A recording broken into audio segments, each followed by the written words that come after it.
Golden hour glow, yeah, I'm taking flight. Yeah. Inbox full of good news, headline shine. Local hero, new garden, yo, that's the vibe. Scrolling hope, every story redesigned. Timeline detox, clearing up the mind. Hydration station, water in my cup. Stretch in the kitchen, arms lifting up. Microwave things, heating love up. Small wind stacking, feeling filled up. Let the baseline. Welcome to Lunchtime Lift. This is going to be a different episode than we are used to. This one's a little bit different. We're going to go into a year in review of 2025. And I'm going to show you guys so much cool stuff. And boom, there we have it. All right, year in review for 2025. See, New Year's Eve is my favorite holiday. And it is what it is, you know. People hate on me for that. People think it's funny. Some people agree with me, but you know what? I like to be ready for a new year. I like the idea of the current year ending and having a clean slate to start with and go after new goals and try to understand ourselves better and try to become better versions of ourselves in the new year. I love that idea, and every year I spend a lot of time on how I can be better, how I can step up and, transform my life and just make sure I'm moving in the right direction. And, even small steps matter for this. So I'm going to go through a little exercise where we go through the year 2025 and I review myself. My hopes of this are, first of all, I'll get the benefit of going through this process, but hopefully somebody else will see this who has not done something like this and they'll decide to try it, or they'll see how honest I am with myself and they'll be inspired to be as honest with themselves so they can improve their own lives as well. I think the whole idea here is being honest with ourselves and looking at everything through a broad view at first, and then from there start to come up with a plan to make our life a little bit better. And I try to do this every year. I do something similar, if not this exact thing, every single year, where I do a 2025 year in review when we're about 2 weeks away from getting to the new year, which is going to be 2026 this time. So if you're ready for 2026, let me hear it. Put it in the chat, put it in the comments, and let's dive into this worksheet that I have here. It's called the Life Lift Scorecard, and we are simply just breaking down the different areas of our life. This is something so simple that anybody can do, yet we don't see people do it that often, or as often as they should. And I'm guilty. I don't always do this stuff as much as I should, and it takes stepping back sometimes and getting above everything to understand our lives, understand the pressures in our life, understand what's going on in reality versus how we view it when we're caught up in the everyday moments. So sometimes just stepping back and working on your life instead of in your life can be the game changer and can help so much. So let's look at this here. So basically, here's how to use this scorecard. So we're going to score every area of our life.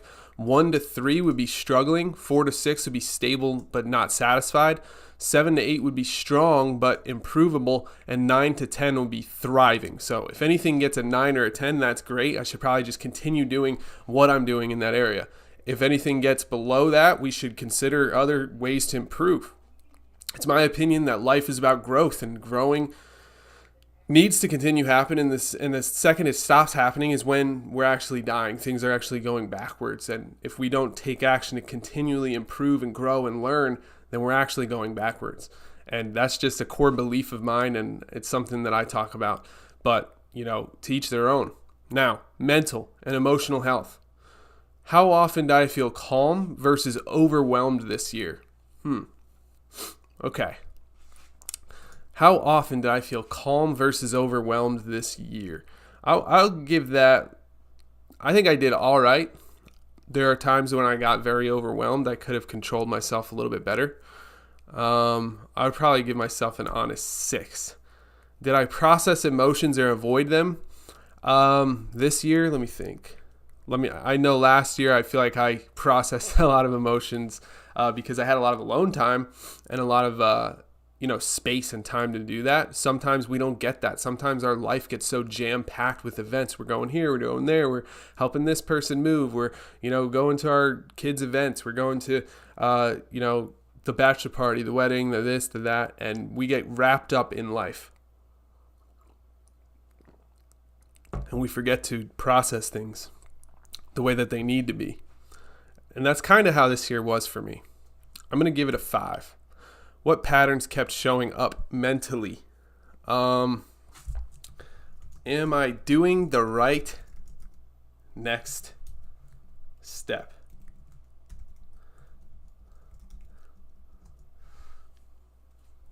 Is the answer there. One habit, boundary, or mindset that would improve my mental clarity next year. Well, that's a tough question. Let me think. One habit, boundary, or mindset that would improve my mental clarity next year. I'm going to skip that one for now, and I'll come back to it. Now, physical health and energy. This is a good one. This year I played a lot of soccer. I ran a 5K. I ran a lot of miles, especially in the month of, I think it was October or September. I ran a lot those months. I can check. Actually, let me check. Let's fill this out accurately, shall we? I mean, we're reviewing 2025 so that we can step into 2026 as the best version of ourselves. And if we don't fill this out with the correct data and actually look at ourselves honestly, we won't get the best view. We won't get the best picture of what's actually going on. All right, so in September, I ran about 45 miles, which is excellent for me. You could see the proof right here. 45 miles in September. In August, I ran about 25 miles. These aren't actually tracking every single mile either, so I think I did a bit more than that. October, I didn't run much at all. In November, I didn't really run. December, I ran a 5K the other day with my son. So how consistent was my movement? In the beginning of the year, I also did a challenge where I did 50 pull-ups a day for 30 days. That was pretty cool. So maybe I should come up with another health challenge I could do in 2026. How consistent was my movement? I'll give this a 7. I mean, I think I was decently consistent. I did that challenge right in the beginning of the year. I played soccer every weekend for a huge chunk of the year. That was mostly in the fall, and I ran many miles in the fall. I think I could have done better by probably like exercising more in between. But the thing is, where I'm in North Carolina, it gets so hot in the summer that I don't want to do anything. And then in the winter, it obviously gets cold. Like right now, it's very cold outside. And in July, it's like insanely hot. So, I don't know. I guess I'm just making excuses about moving my body. Look at me coming up with excuses on the spot. Let's not make any excuses, shall we? It is 2025. We're ending this out strong. We're going to head into 2026 with a clear view. Did I treat my body like a tool or a teammate? Whoa, that's a deep question. Are we asking too much of our body sometimes when we treat it like a tool? Or are we treating it like a teammate, like somebody that deserves nourishment and being built up? That's a very good question. So did I treat my body like a tool or a teammate? I'm going to give myself a 5. What drained my energy most? Travel. One non-negotiable health habit for 2026.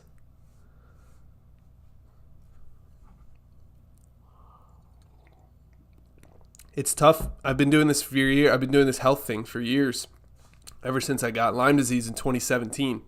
So now it's 2026, and I'm trying to stack on more health habits, but it becomes harder the more dialed in that I am. I haven't been drinking any alcohol or eating much sugar. I guess, you know what? Non-negotiable. I don't want to say too, I like to stick to the things that I say, so I don't want to overstep here and name something that's like so far out that I'm not actually going to stick to, because then I lied to myself, and when you lie to yourself, you're not building self-trust, and it just breaks down your self-image of yourself, which ends up harming your confidence and your overall health and the way that you feel about yourself. So I do want to be careful. I don't want to say like, I'm never going to eat sugar for all of 2026 and then just not do that, like just like fall off in February. I want to name something realistic that's actually doable. And this can be very hard, especially for people that are dealing with chronic illness or going through Lyme disease and co-infections. But a non-negotiable health habit for 2026. I said travel drained my energy the most, so maybe I should make it something related to like unnecessary travel. So one non-negotiable health habit for 2026. I mean, in 2025, I didn't drink any alcohol. I'll probably continue to do that in 2026. I don't see a reason why I would want to drink alcohol after what I realized this year, which is the number one lesson I learned, because I went to a bachelor party. I went to a wedding. I didn't drink alcohol at all the entire year. I went to soccer games, parties, events. I went to all the normal stuff. I just didn't drink. And you know what? I actually had a great time.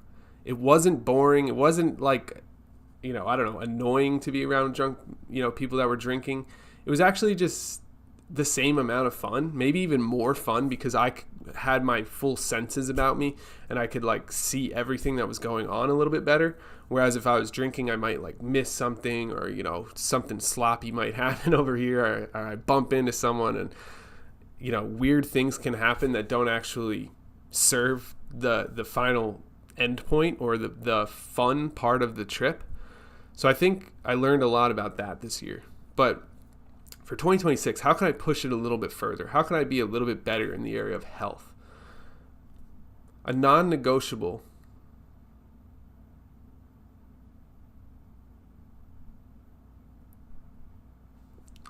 I'm going to do one fruit or vegetable every day. Whether and maybe it's a weird day, you don't eat that much, but towards the end of the day, I'm going to grab an apple, right? If I'm going to try and get a fruit or a vegetable into my diet every single day. And that's very easy to do for the most part. Like you should be automatically doing that pretty easily. Like just by eating one meal a day, you should hit that. But, for me, sometimes I get busy and I don't eat at all. That's one of my bigger problems these days. So I want to just remind myself to eat that nourishing food every single day, and try to eat at least one fruit or vegetable every single day. Now, this would be totally different. This is full disclaimer here, because I have a lot of people here that watch that are part of the Lyme disease community and trying to heal their body, trying to get better. They're doing everything in their power to feel good. Now, if that was my goal, like if I was still fighting against Lyme disease in this instance, this would be a lot different. This would be like the main focus for 2026 if that's what I was doing. I just want to make that clear so that that makes sense to you if you're someone that's trying to get better. Like sometimes we need to focus every single thing. Like there's 10 categories here. Sometimes we need to focus everything on one category in order to live our best life, in order to be okay. Right? And so that's what I learned through fighting Lyme disease. Now, relationships and family. So let me just make sure I understand I have these correct. So I'm going to give myself a 6 right here, and I'll give myself a 7 here. Now, relationships and family. Who did I show up for well? I think my son Wyatt. I think I showed up pretty well for Wyatt. I went to like every soccer game, coached his soccer team, watched his favorite show with him, played games with him every chance I got. I put a lot of effort into showing up for my son. So I'll keep that one. Where did I avoid hard conversations? Well, I try not to do that. I learned that a long time ago, that the longer you avoid hard conversations, that it actually just, you kind of carry it with you, and you kind of just ruin other chances in your life and other things in your life if you're not showing up and having those hard conversations. So obviously I own a small business. So I have employees, and sometimes there's hard conversations where you have to correct their behavior, or you have to explain why something was wrong and how to do it instead. And I'm brand new to this. Like I've never owned a business before. I just started helping people with Lyme disease, and it snowballed and snowballed. And now it is what it is today. And I have employees that are helping me, but I didn't know how to do that. So that was a new skill. I had to learn how to have hard conversations around that specifically, like training someone or helping them see why we think about certain things. Like the customer always comes first. like, I understand that maybe they shouldn't get the refund this time, but the customer always comes first. So whatever they need to happen, if we need to ship them another one, if we need to make sure, whatever we need to make sure. That's just an example off the top of my head. But you understand, hard conversations can sometimes happen in a training context in business. But I'm trying to think of any like personal ones. Where do I avoid hard conversations? Maybe with like one of my best friends who we work on things together. So like we worked on a few different business ideas together, and we have a very interesting relationship, and hard conversations don't really happen between us. We kind of both have a really positive mindset, and we just kind of skate through everything without the conflict. So maybe there is some things that need to be said there, but we don't have endless time to have these conversations either. So that's probably where I would say I avoid hard conversations. But that's not family. That's like friendships. And so, do my closest relationships feel safe and honest? Ooh, this is getting a little personal. I would say that's probably scored pretty low, if I'm being completely honest here. Growth opportunity, one relationship to invest in more intentionally. My daughter Addie. It's really hard being a dad to a girl. I feel like I can't relate as much to a lot of the things that she's going through. She has beautiful long hair, and she's always doing her hair, and I obviously am lacking in that department. She had, I just feel like I can't relate to her as much as my son. So maybe I'm always looking for ways that I can relate to her.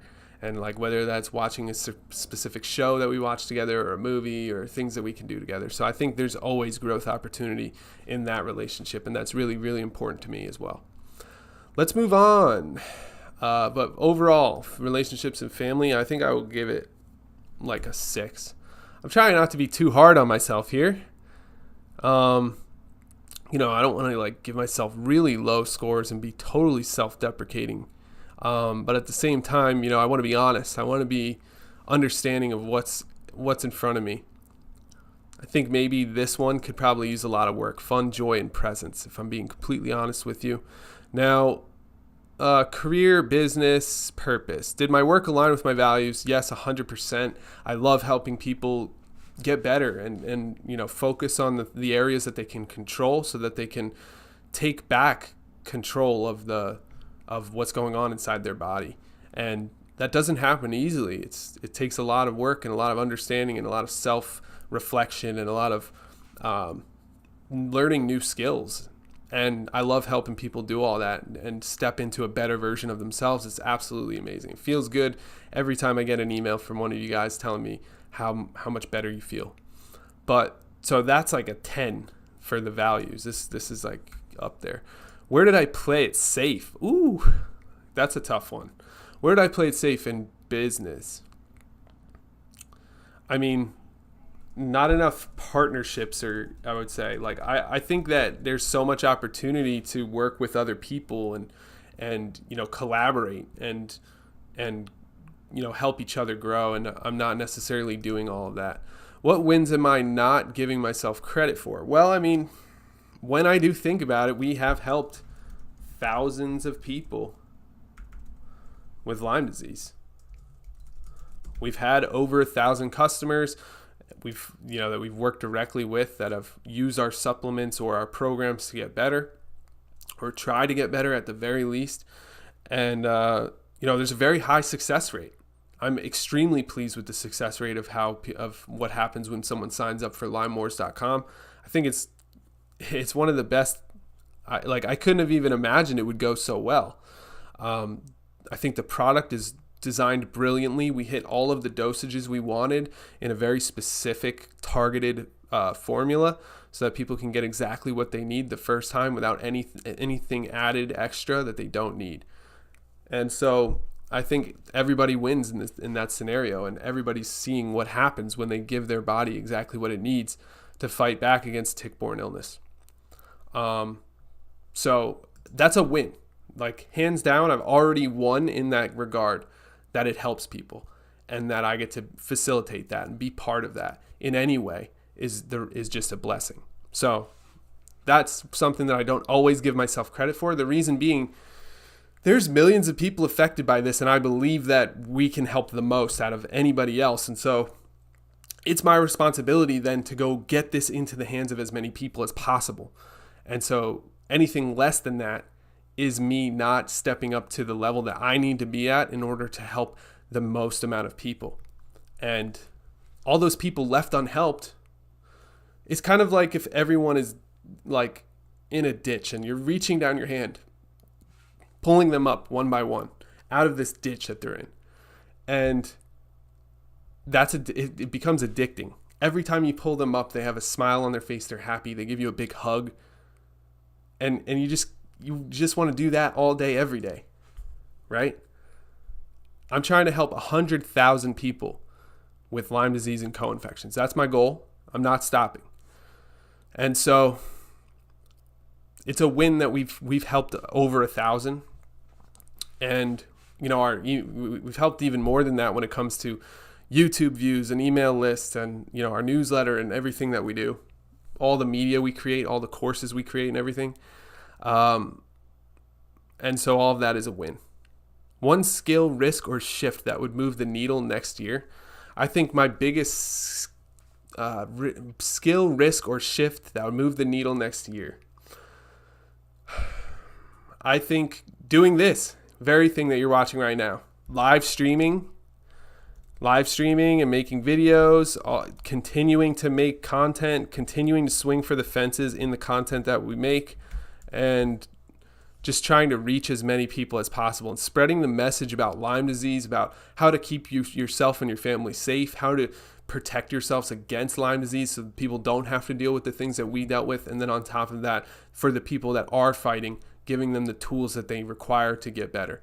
That is the growth opportunity. And for me, the way that looks is live streaming and making videos every day to reach as many people as possible. That makes it so that our content is then shareable to even more people. And the world is our oyster. We can continue making videos forever and just impact way more people that way. So that's going to be my growth opportunity for 2026. And of course, coaching more people and helping more people directly is always helpful as well. And we're always considering ways that we can do those things. So if you ever want direct help, reach out to help at, I'll write it down here, help at LymeDiseaseWars.com. And we will help you directly. And also, if you want a discount on Lyme Wars, if you're watching this, I'll give you the special website, LymeDiseaseWars.com. If you go there, you'll get a special discount that isn't available on LymeWars.com. That's so that you can get started today. And we do update that one. That's like where our holiday promotions go, and we keep it updated. We keep it new, and so it changes. So if whatever price you see on there today, it might be the lowest price that it'll be.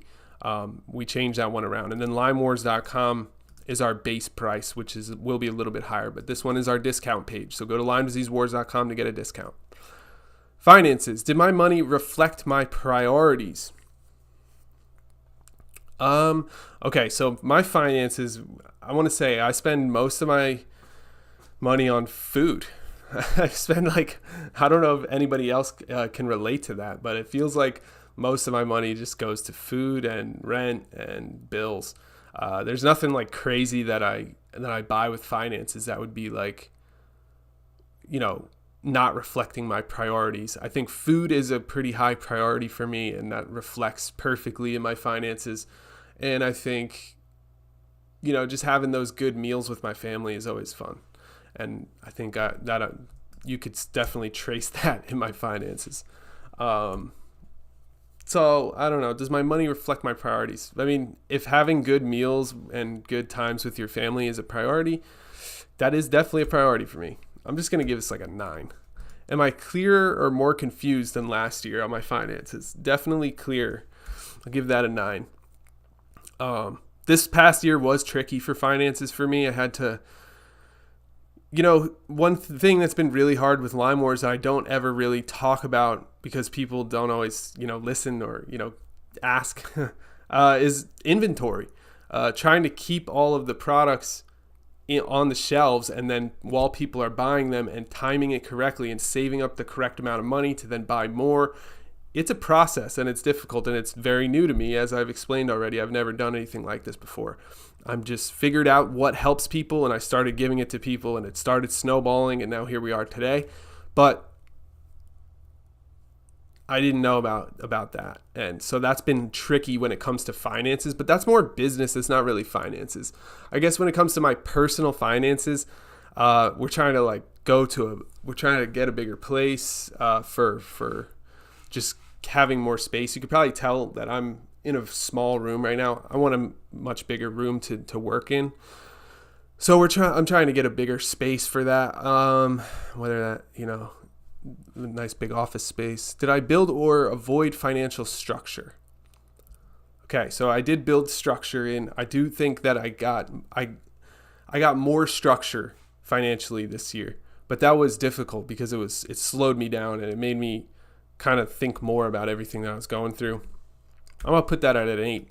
One financial behavior to strengthen: saving, investing, budgeting, earning. For me, it's saving right now. I definitely need to save up. I've learned that this whole inventory, the trick to inventory is really just saving everything at first to put into inventory. There's really no way around that. So that's been interesting learning curve there. And if anybody has any specific questions about inventory, then we can talk about that. But I'll move on now. So finances, what am I giving myself a score? All right, career and finances. So career, I'm going to give a pretty high score. I love the work that I do, and I'm just going to continue doing it until the wheels fall off. Finances, I am going to give that, I'll give it an 8. I feel like a good direction and things are going okay. It's just, it could be a little bit better. Time, focus, and boundaries. Ooh, that's a cool category. I've done a lot of these things. You don't always hear that category. Time, focus, and boundaries. What stole my time this year? Oof. What stole my time this year? Weddings, travel. But that didn't happen too much to me. I would say I'll give that like a 7. I don't know if I should give this a number or not, but weddings, travel, things that aren't really, about me, they're about other people, but that's not really stealing my time. It's still beneficial and the right thing to do sometimes to go to those events. And it can still feel good and bring you closer to your friends. But what stole my time? That is a hard question. Where did I say yes out of guilt? Okay, yeah. It's what I was just saying. Did I protect my mornings and evenings? Mostly. I think I would give that one a little bit like a 8. I did get better at protecting my mornings. Evenings, not so much, but you got to pick and choose your enemies. You can't have everything. But what's one boundary that would give me time back? One boundary that would give me time back would be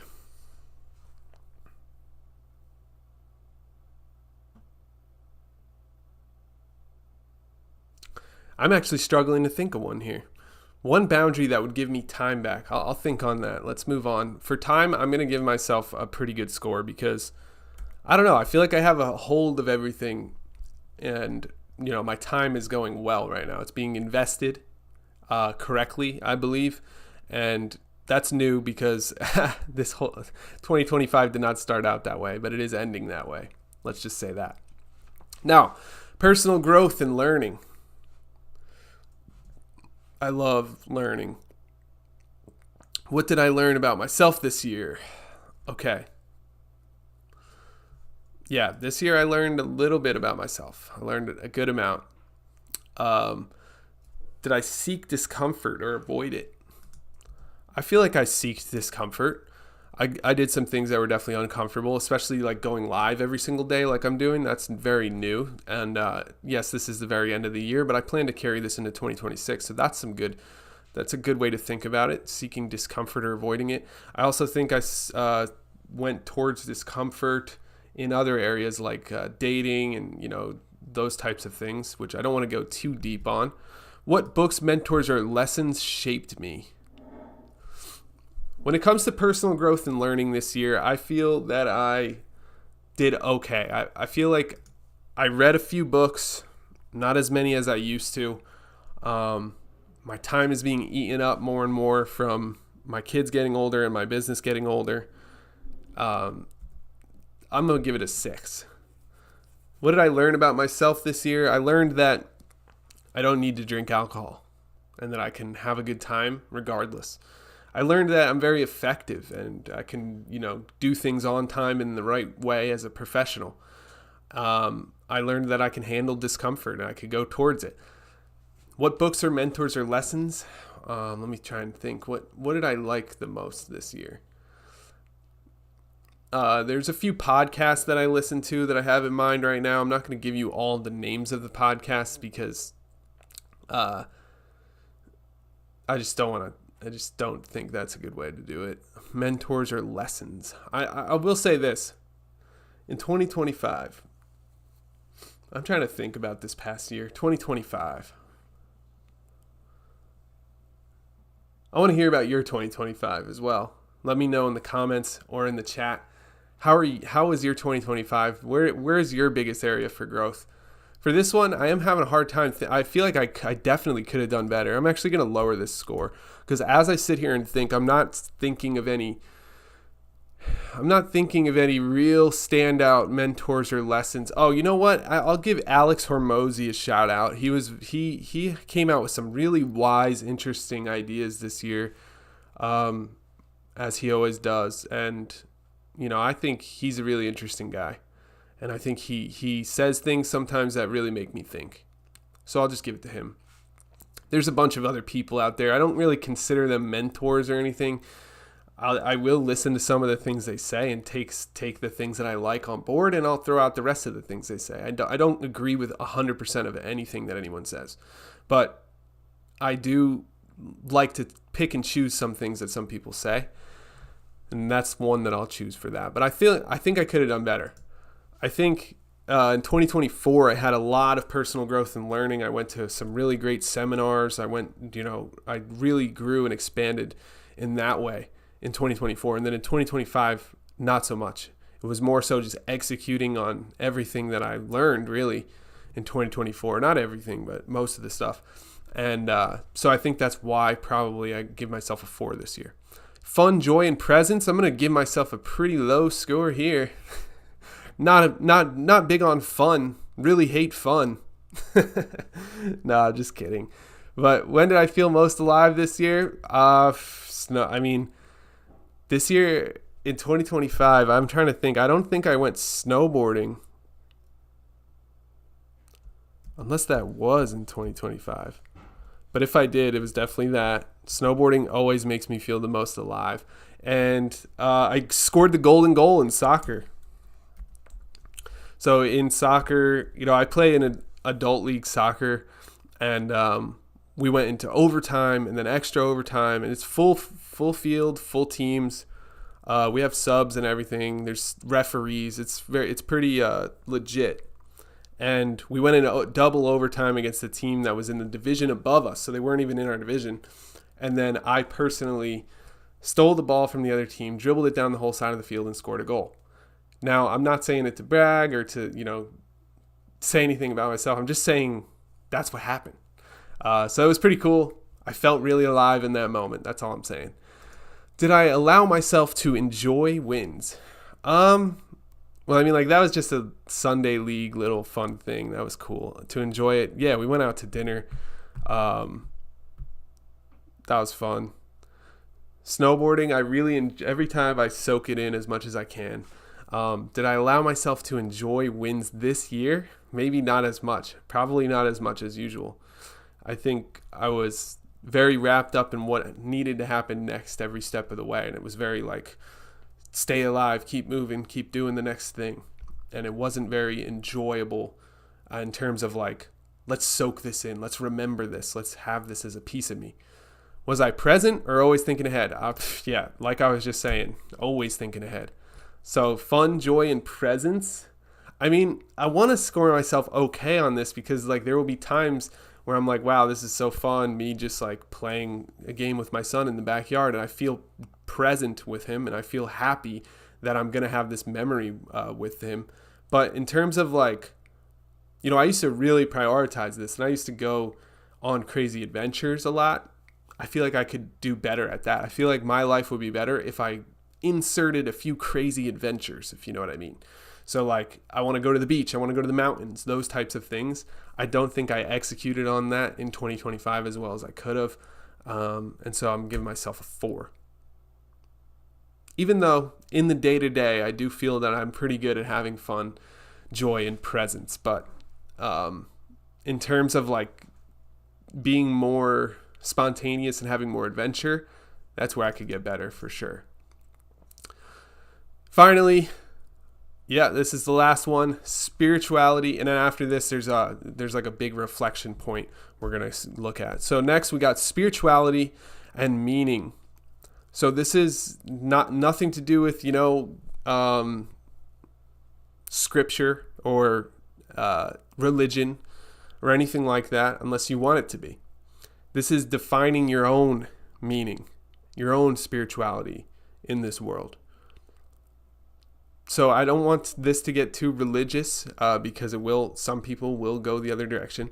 And I don't want to avoid religion either because, it means a lot to a lot of people. It can be valuable and important to your life. Did I feel grounded in something bigger than myself? Not often enough. I'll say that. I'll say there were times this year, towards the end of the year specifically, where I did feel grounded in something bigger than myself.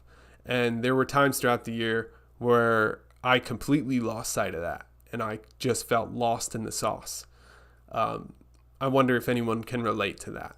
Let me know in the comments if that's relatable to you as well. But that's what happened.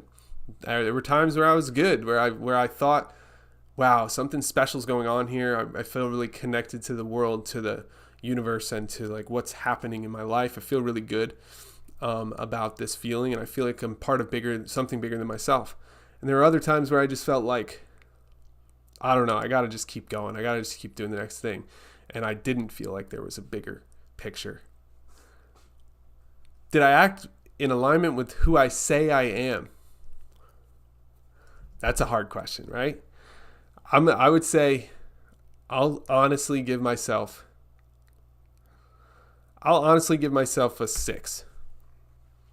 And in the way that I was just explaining, I think really is the main thing. Like I lost sight of like real fun, real like adventure, excitement type fun. And I kind of traded that in for a more consistent, scheduled process that I do every day in 2025. And in 2026, I want to make sure I reintroduce some of that fun, joy, presence, adventure, spontaneity. And I think that will be very helpful for my spirit. And I think that's how I wasn't acting in alignment with who I say I am. And in other ways too, what's another way where I was thinking about, did I act in alignment with who I say I am? Sometimes I will not make the healthy choice. Now that it's been years that my health has been in question, now that I feel strong and healthy and happy, my immune system's working correctly and my gut is built back up to a normal level and I'm not dealing with an active infection right now, I feel good all the time. And so I sometimes have made choices this year that were not the best for my health, even though I did not drink alcohol all year. I did, towards the end of the year, eat too much sugar, I'll say. When Halloween comes around and the kids are walking around with all that candy, it did get the best of me this year. And I did eat, the pumpkin pie for Thanksgiving. These are things that I didn't always do. So I'm just mentioning them as something different from what I normally do personally. And we're all different. You know, I'm sure you have things that you normally do and that you don't do, and then sometimes you slip up and do the things you're not supposed to do. I feel like that's how it was for me when I act in alignment with who I say I am. My identity is wrapped up in being the health guy and being healthy and happy and you know, trying to be the best version of myself. So when I make these small decisions, it does not feel like I'm acting in alignment with who I am. And it does weigh on me slightly over time, more and more. And so I would be lying if I didn't mention it here. Spirituality, I'm going to give it a 5. I definitely need work in this area. One practice that deepens meaning, reflection, faith, nature, service. I think even just being spontaneous and spending time in nature, on the mountains, on the beach, can be one of the most spiritual things you can do. In my experience and in my life, that's definitely true. There have been times where I'm walking around barefoot on the beach and I'm just like, wow, this is what the earth really is. I mean, the earth is mostly water. So when we're standing in the sand next to the water, it's like, wow, this is the earth. Like, our, you know, barefoot on the sand, there's just nothing like it. And sometimes that feels like something I need in my life. I'll just say that. And as far as spirituality and meaning, you know, it is trickier to find meaning in the everyday life for me these days. And I'm giving it a 5. But I would love to hear anybody's thoughts about this. I know many people that I talk to are religious, or they have some deeper reflections or meanings around their life, and they have spirituality to lean on, and I think that's amazing. So I'm open to any and all of it, but I'm giving myself a 5 for last year, for 2025. I think I can improve. And that's what this is all about. It's about improving, becoming the best version of ourselves, or at least trying to. And stepping into a version of yourself that feels good. That's what it's all about. Let's enjoy it while we're here. The best way to enjoy it is to make decisions and stick to them and create a life that you desire, that looks good to you and feels good to you. My 3 biggest takeaways from 2025. Now, I've wrote these before as a way to see if they would change after going through this process. So I wrote these down. I did it the end first, basically, then went back to the front, did this whole process with you guys here, and now we're back at the end. So the 3 biggest takeaways. I wrote, I don't need alcohol. That is one of the biggest takeaways. I knew that was the case. It's just that now I know in practice that that's the case. It's different knowing something in your mind versus knowing something in experience. So now that I went a whole year without alcohol and I wasn't sick, like, you know, the first time I did this, I went a whole year without alcohol. I was sick. I had Lyme disease and co-infections, and I was a shell of myself. But the second time I did it was this past year, and I haven't been sick in a long time. I just decided it wasn't serving me anymore. It's really not worth it. And so I went this year without any alcohol, and now I realized, wow, like I could even stay up till 3 a.m. with my friends and not drink alcohol. And still, that would be better than drinking alcohol and staying up with them till 3 a.m. as far as my health is concerned, as far as my sleep is concerned, as far as my rebound activity period is concerned. So I would get back to what I was doing quicker than I would otherwise if I was drinking that whole time. So I don't know. I just had to throw that in there. Obviously, that's a big learning for me from 2025. I can't just skip out on that because it was significant. Number 2, noise to signal ratio is everything. So most things in our life, I've learned, are just complete noise. They can be cut out. They can be ignored. They don't matter, which is kind of crazy to say and kind of weird to think. And perhaps you agree or disagree, but that's what I'm learning. That's what I'm seeing, is that, wow, there's really only like 2 things that I need to focus on. And if I focus on anything other than that, it's kind of a waste of my time. It's kind of just noise, and it's kind of holding me back from helping more people and from getting the things that I'm trying to get and moving in the right direction that I'm trying to move in. And that, knowing the difference there could be everything in how you show up and where you're, focus really is the key to everything. Not everything, but it's so important. Like, I'm learning that focus is really important. That's really the crux of what I'm saying. But this noise to signal ratio idea of thinking about it is just another wrinkle, another level to thinking about focus and how to show up in a focused way. Like, the more laser focused I can be, the more effective I am, the better I am at it. Everything around it gets better. Focus. Noise to signal ratio. So you want to focus on the signal, the things that actually matter, the one thing that really matters that day. And it's really hard. It's really easy to say that and to think about that. But then when you go noise to signal ratio, but it has to be every area of your life, now things change, because you wake up one day and your kid is sick, or he has a flu or something. As an example, this is just an example, and now all of a sudden the signal is medicine, healthy food, doing the next right thing to help your child get well, rather than being the next right thing the day before, the next right thing for your job or your career, or for your finances, or for maybe even your relationship was the right thing. But now this thing happens. Now you have to focus all of the signal on that specific problem. And so it is tricky. It is tricky to get this down and to understand what is the signal and what is the noise of the day. And to me, it changes daily. You got to know where to focus your energy and your time, because if you're getting dispersed and spread all out through a bunch of different things, you just won't be as effective. You won't be as useful. Focus is really, really valuable and important. And that's what I learned. That's the second thing I learned. And number 3, consistency is still the number one asset that anybody can have or use for any of these things. Like, most of these are like, did I do it? Yes. Did I do it consistently? If it was consistent, I would have a higher score, right? If I was consistently processing emotions, this would not be a score 5. If I was consistently physically active, doing my pull-ups and running, whatever your exercise is. For me, it's I like to run. I like to do pull-ups and push-ups and calisthenics. I think that gives the body the best look and aesthetic, and I think that also improves the overall well-being of the person the most.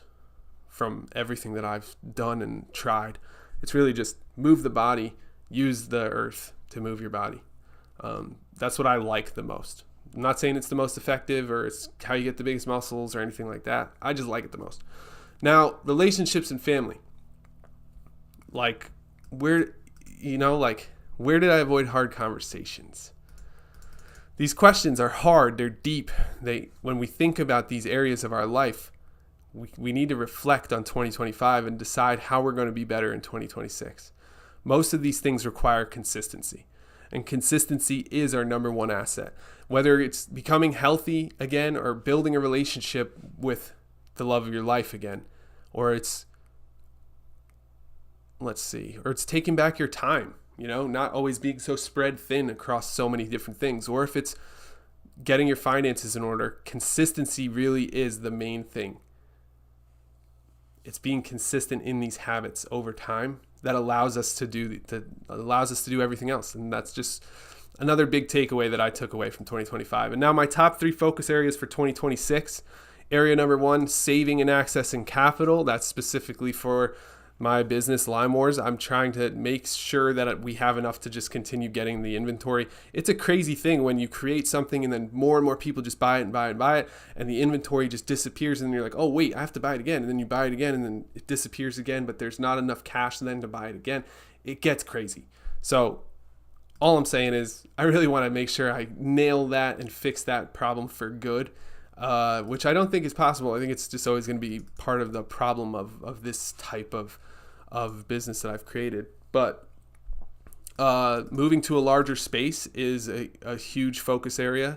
I just want to make sure that I have the full space that I need, and I want to try to go to the beach and the mountains, because I think that'll fill a lot of the gaps in the fun and adventure, in the spirituality and the meaning in my life. And I think it'll give me great opportunity to spend time with my kids in really cool environments, and it kind of checks all the boxes. I think it'll give me good physical health and energy as well, and it'll be good for my mental and emotional health. So why would I not do that? And I'm going to continue to play soccer, because that checks a lot of boxes as well.